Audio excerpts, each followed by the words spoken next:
Good morning to everyone. आज हम लोग पढ़ेंगे नरेशन। नरेशन ये सभी क्लास के लिए ज़रूरी है। 8 बोर्ड, 9 बोर्ड, 10 बोर्ड, इंटर सभी के लिए ज़रूरी है। ये वीडियो थोड़ा लंबा जाएगा, लेकिन हम श्योर के साथ कह सकते हैं कि इस वीडियो को देखने के बाद कभी भी आपको नरेशन में कोई प्रॉब्लम नहीं होगा। नरेशन को लेकर जितने भी प्रॉब्लम्स है वो सारा आपका सॉर्ट आउट हो जाएगा। इस वीडियो के माध्यम से हम अलग अलग तरह के सभी प्रकार के सेंटेंस का डायरेक्ट से इनडायरेक्ट कैसे बनाना है, सभी सेंटेंसेस के बारे में पढ़ेंगे। इसलिए थोड़ा सा लंबा होगा, आप लोग पूरा वीडियो देखिएगा, इससे आपको बहुत ज़्यादा बेनिफिट मिलेगा। तो हम लोग सबसे पहले जानेंगे नरेशन। नरेशन क्या है? तो नरेशन क्या है कि किसी कहानी, घटना या जानकारी को कहने या वर्णन करने की क्रिया है। यानी आप किसी घटना को किस प्रकार से कहते हैं, वर्णन करते हैं, ये एक प्रक्रिया है। उस प्रक्रिया को हम लोग नरेशन कहते हैं।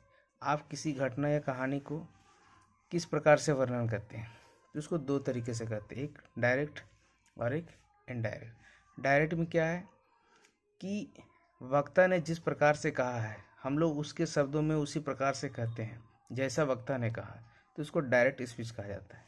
इनडायरेक्ट में क्या है कि कोई कहानी जिससे आप सुने हैं और उसको आप क्या करते हैं, किसी को सुनाते हैं, तो उसके सारांश को या आशय को अपने शब्दों में तोड़ मरोड़ कर, यानी उसके समरी को आप कहते हैं, तो वो इनडायरेक्ट स्पीच कहलाता है। अब क्या है कि कुछ पार्ट्स होते हैं, उसके बारे में जानना है। तो पहला है कि रिपोर्टिंग भर। रिपोर्टिंग भर किसको कहते हैं? तो इन्वर्टेड कोमा के बाहर, यहाँ इन्वर्टेड कोमा इसके बाहर जो वाक्य है, जो सेंटेंस है, उसमें जो वर्ब है, उस वर्ब को रिपोर्टिंग वर्ब कहा जाता है। सेड को रिपोर्टिंग वर्ब कहेंगे। इस सेंटेंस में देखिए इन्वर्टेड कोमा के बाहर एक वाक्य है और उस वाक्य में जो वर्ब है यानी सेड, इसको हम लोग रिपोर्टिंग वर्ब कहेंगे।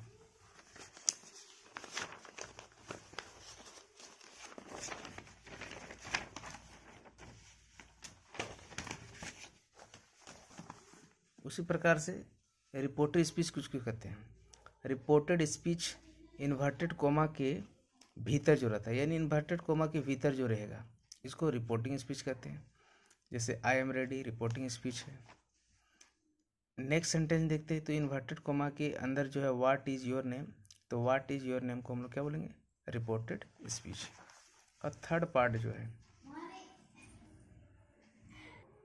अगला है भर ऑफ द रिपोर्टेड स्पीच। भर ऑफ द रिपोर्टेड स्पीच किसको कहा जाता है? इन्वर्टेड कोमा के अंदर जो वाक्य रहता है, तो इन्वर्टेड कोमा के अंदर जो रहता है उसको रिपोर्टेड स्पीच कहते हैं। और रिपोर्टेड स्पीच में जो वर्ब रहता है, उस वर्ब को ही भर ऑफ द रिपोर्टेड स्पीच कहते हैं। अब हम लोग पढ़ेंगे कि डायरेक्ट से इनडायरेक्ट बनाते समय क्या क्या ध्यान देना। हम लोग जान चुके हैं कि रिपोर्टिंग वर्ब किसको कहते हैं, रिपोर्टेड स्पीच, भर ऑफ द रिपोर्टेड स्पीच। तो ध्यान क्या देना है? तो हम लोग पहला पढ़ेंगे चेंज ऑफ पर्सन। तो चेंज ऑफ पर्सन में क्या पढ़ेंगे कि फर्स्ट पर्सन किसको कहते हैं? आई और वी को फर्स्ट पर्सन कहते हैं। सेकंड पर्सन किसको कहते हैं? यू को सेकंड पर्सन कहते हैं। थर्ड पर्सन में क्या आता है? ही, सी, इट, नेम, दे, ये थर्ड पर्सन है। फर्स्ट पर्सन किसके अनुसार चेंज होता है? सब्जेक्ट के अनुसार। सेकंड पर्सन किसके अनुसार चेंज होता है? ऑब्जेक्ट के अनुसार। थर्ड पर्सन किसके अनुसार चेंज होता है? ये नो चेंज होता है। इसके अलावे ये टेबल को आपको पूरी तरीके से याद रखना है। वॉइस, नरेशन, इस सब में आपको काम देगा। आई नॉमिनेटिव केस है। आई का एडजेक्टिव माई होता है, प्रोनाउन माइन होता है, मी ऑब्जेक्ट होता है। ये टेबल आपको पूरा याद रखना है। इसको आप स्क्रीनशॉट ले सकते हैं। अब हम लोग पढ़ेंगे क्या क्या ध्यान देना है कि अगर रिपोर्टिंग भर प्रेजेंट या फ्यूचर में रहे तो नो चेंज। रिपोर्टिंग भर के बाद अगर कोई ऑब्जेक्ट रहेगा, अगर है, तो सेड टू जो है टेल में बदल जाएगा, सेज टू टेल्स में, सेड टू टोल्ड में बदल जाएगा। अगर रिपोर्टिंग भर के बाद ऑब्जेक्ट नहीं है तो सेड टू से में रहेगा, सेज टू सेज में, और सेड टू सेड में। और इनडायरेक्ट बनाते समय क्या करेंगे, इन्वर्टेड कोमा जो रहेगा उसको दैट में बदलना है। अब हम लोग एग्जाम्पल के थ्रू समझेंगे। जैसे example, he said to me I am ready. I क्या है, ये मेरा सब्जेक्ट है और ये मेरा फर्स्ट पर्सन है। ये मेरा क्या है, रिपोर्टिंग वर्ब है। ये मेरा क्या है, ऑब्जेक्ट है।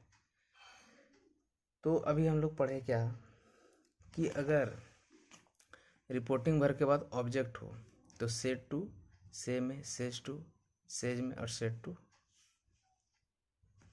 टोल्ड में बदल जाएगा।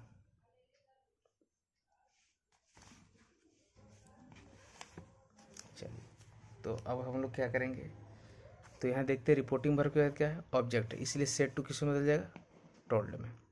तो ही टोल्ड मी, और इन्वर्टेड कोमा के बदले क्या लगाएंगे, दैट लगाएंगे। ये फर्स्ट पर्सन किसके अनुसार, सब्जेक्ट के अनुसार। ही का सब्जेक्ट क्या होता है, तो देखेंगे ही का सब्जेक्ट ही होता है, तो इसलिए यहाँ पे क्या लिखेंगे, ही। और चूंकि ये पास्ट में है तो आई के लिए एम लगा, तो ही के लिए क्या लगेगा, इज, और इज का पास्ट क्या होता है, वॉज, तो ही वॉज रेडी। नेक्स्ट देखते हैं, राम, ये मेरा सब्जेक्ट है, सेड रिपोर्टिंग वर्ब है, और रिपोर्टिंग वर्ब के बाद कोई ऑब्जेक्ट नहीं है। ये मेरा क्या है, सब्जेक्ट है और थर्ड पर्सन है। ये मेरा क्या है, फर्स्ट पर्सन है और एडजेक्टिव है। तो रिपोर्टिंग वर्ब के बाद ऑब्जेक्ट है नहीं, तो रिपोर्टिंग वर्ब के बाद ऑब्जेक्ट जब नहीं रहेगा तो सेड में रहेगा, तो राम सेड। इन्वर्टेड कोमा के बदले दैट लगेगा। थर्ड पर्सन नो चेंज, तो थर्ड पर्सन क्या होता है, नो चेंज होता है, यानी उसमें चेंजिंग नहीं होता है। यहाँ बताएं क्या कि थर्ड पर्सन रहेगा तो नो चेंज। तो ही का क्या होगा, ही रहेगा, टीचेस। ये फर्स्ट पर्सन है और एडजेक्टिव है। फर्स्ट पर्सन किसके अनुसार बदलता है, तो फर्स्ट पर्सन देखते हैं सब्जेक्ट के अनुसार।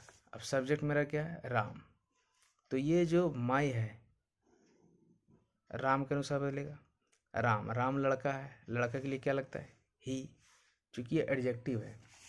तो ही का एडजेक्टिव क्या होता है, तो हम देखते हैं ही का एडजेक्टिव जो है हिज होता है, इसीलिए यहाँ क्या लिखेंगे, हिज सिस्टर। तो ये हम लोग पढ़ रहे हैं असर्टिव सेंटेंस। अब इसी प्रकार से हम लोग और भी सेंटेंस को पढ़ेंगे। अब हम लोग पढ़ेंगे इंट्रोगेटिव सेंटेंस। असर्टिव सेंटेंस पढ़ चुके हैं, इंट्रोगेटिव सेंटेंस क्या होता है कि अगर इंट्रोगेटिव सेंटेंस जो है हेल्पिंग वर्ब से शुरू हो, is, am, are, was, were, have, has, तो से सेड टू जो है रिपोर्टिंग वर्ब जो है वो आस्क में बदल देंगे। इन्वर्टेड कोमा के बदले हम लोग असर्टिव सेंटेंस में क्या पढ़ते थे, दैट लगता है, बट इंट्रोगेटिव में क्या है, इफ़ या वेदर लगेगा, और क्वेश्चन मार्क को फुल स्टॉप बदलेंगे। दूसरा क्या है, यदि इंट्रोगेटिव सेंटेंस का जो क्वेश्चन रहेगा वो WH वर्ड का रहेगा, यानी who, what, how, why, which, where, तो रिपोर्टिंग वर्ब जो है उसको आस्क में तो बदलेंगे ही, लेकिन यह इन्वर्टेड कोमा को इफ़ या वेदर में बदलते थे। लेकिन अगर WH वर्ड का रहेगा तो WH वर्ड ही लिखेंगे, इफ़ या वेदर नहीं लगाएंगे, और क्वेश्चन मार्क को फुल स्टॉप लगाएंगे। जैसे एग्जाम्पल समझते हैं, देखिए जैसे लिखा हुआ है, he said to me are you poor. Subject है, ये रिपोर्टिंग वर्ब है, ये ऑब्जेक्ट है, आर यू रेडी। देखिए हेल्पिंग वर्ब से शुरू है तो सेड टू को किस में बदलेंगे, आस्क में बदलेंगे। क्योंकि अभी यहाँ हम लोग देखें कि रिपोर्टिंग वर्ब को किस में बदलना, आस्क में, तो यहाँ पे क्या करेंगे, आस्क में बदलेंगे। रिपोर्टिंग वर्ब के बाद ऑब्जेक्ट है मी लिखेंगे, और इन्वर्टेड कोमा के बदले क्या लगाएंगे, इफ़। अभी हम लोग देखिए इन्वर्टेड कॉमा के बदले क्या लगाना, इफ़ या वेदर लगाना है। इफ़ लगा देंगे। और चूंकि ये क्या है, सब्जेक्ट और सेकंड पर्सन किसके अनुसार बदलता है, ऑब्जेक्ट के अनुसार बदलता है। हम लोग देख चुके हैं कि सेकंड पर्सन किसके अनुसार बदलता है, ऑब्जेक्ट के अनुसार। तो ऑब्जेक्ट मेरा क्या है, मी। अब मी का सब्जेक्टिव रूप क्या होता है, आई। अब चूंकि यहाँ ये पास्ट में है इसलिए आई के साथ क्या लगेगा, वॉज पुअर। अगला देखते क्या है कि ये WH वर्ड का है, वेयर डू यू लिव। तो WH वर्ड का जब रहेगा तो देखिए रिपोर्टिंग वर्ब को आस्क में तो बदलेंगे ही, लेकिन WH वर्ड को WH वर्ड में लिखेंगे। तो यहाँ क्या करेंगे, ही आस्क मी, यहाँ पे इफ़ नहीं लगाएंगे चूँकि ये WH वर्ड वाला है। यू का आई हो जाएगा लिव्ड। अब हम लोग देखेंगे इम्परेटिव सेंटेंस। इम्परेटिव सेंटेंस क्या है, जिसमें ऑर्डर रहेगा, कमांड रहेगा, एडवाइज रहेगा, रिक्वेस्ट रहेगा। तो इसका मतलब वो क्या है, इम्परेटिव सेंटेंस है। तो इम्परेटिव सेंटेंस में क्या करेंगे कि रिपोर्टिंग वर्ब को tell, ask, order, command, warn, request, advise, यानी जो सेंस रहेगा उसके अकॉर्डिंग ये लगाना है। और अगर प्लीज़ या काइंडली का उपयोग रहेगा उसको लॉक कर देना, लिखना नहीं है। और इन्वर्टेड कोमा के बदले टू लगाएंगे। जैसे एग्जाम्पल देखते हैं इम्परेटिव का। He said bring a glass of water. उसने कहा कि एक गिलास पानी लेकर आओ। ये किस तरह का क्या है, ऑर्डर है। तो रिपोर्टिंग वर्ब को क्या करेंगे, ऑर्डर में कन्वर्ट करेंगे। और इन्वर्टेड कोमा के बदले क्या लगता है, यहाँ पे टू लगाना है। यहाँ पे क्या लगाएंगे, टू। इंट्रोगेटिव में हम लोग इफ़ या वेदर लगाते थे, असर्टिव में दैट लगाते थे, इम्परेटिव में टू लगाना है। तो he order to bring a glass of water. Next क्या है, अगर नेगेटिव सेंटेंसेज रहेगा तो क्या करेंगे, इन्वर्टेड कोमा के बाद नॉट टू का प्रयोग करेंगे। यहाँ हम लोग टू लगाते थे, नेगेटिव में नॉट टू लगाना है। यहाँ क्वेश्चन है, he ask me not to sit in the class. तो यहाँ पे यह देखिए डोंट नेगेटिव सेंटेंस है, आस्क लगा, मी, अब नॉट टू लगाए, यहाँ पे टू लगाए थे तो जब नेगेटिव में रहेगा तो नॉट टू लगाएंगे। और सब्जेक्ट जैसा है सर्ट इन द क्लास।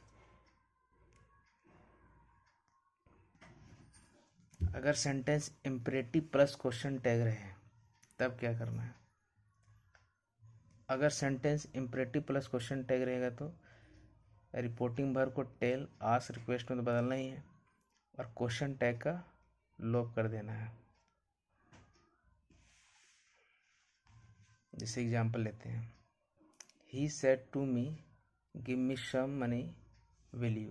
तो यहाँ पे देखिए कि एक तरह का रिक्वेस्ट है, यहाँ क्वेश्चन टैग लगा हुआ है।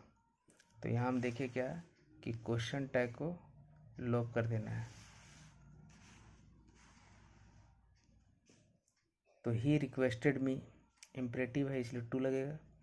गिव फर्स्ट पर्सन सब्जेक्ट के अनुसार इसलिए ही का क्या लगेगा, हिम, सम मनी। और विल यू ये क्वेश्चन टैग है इसलिए इसका लॉक कर देंगे। अब हम लोग पढ़ेंगे ऑप्टेटिव सेंटेंस। ऑप्टेटिव सेंटेंस किसको कहते हैं, जिस सेंटेंस में कर्स, ब्लेस, प्रे या विश हो उस सेंटेंस को ऑप्टेटिव सेंटेंस कहते हैं। ऑप्टेटिव सेंटेंस वाले सेंटेंस को कैसे इनडायरेक्ट करेंगे, तो रिपोर्टिंग वर्ब सेंस के अनुसार कर्स, ब्लेस, प्रे या विश में कन्वर्ट करेंगे और इन्वर्टेड कोमा को दैट में और एक्सक्लामेशन मार्क को फुल स्टॉप। अब एग्जाम्पल देखते हैं। He said to me may you live long. तो यहाँ पे क्या है, ब्लेसिंग है। तो रिपोर्टिंग वर्ब के बाद क्या है, ऑब्जेक्ट है। सेड टू को किस में बदलेंगे, ब्लेस में, चूँकि आशीर्वाद है। ये सेकंड पर्सन है, सेकंड पर्सन किसके अनुसार, ऑब्जेक्ट के अनुसार। मी का सब्जेक्ट क्या होगा, आई, और मे का माइट लिव लॉन्ग।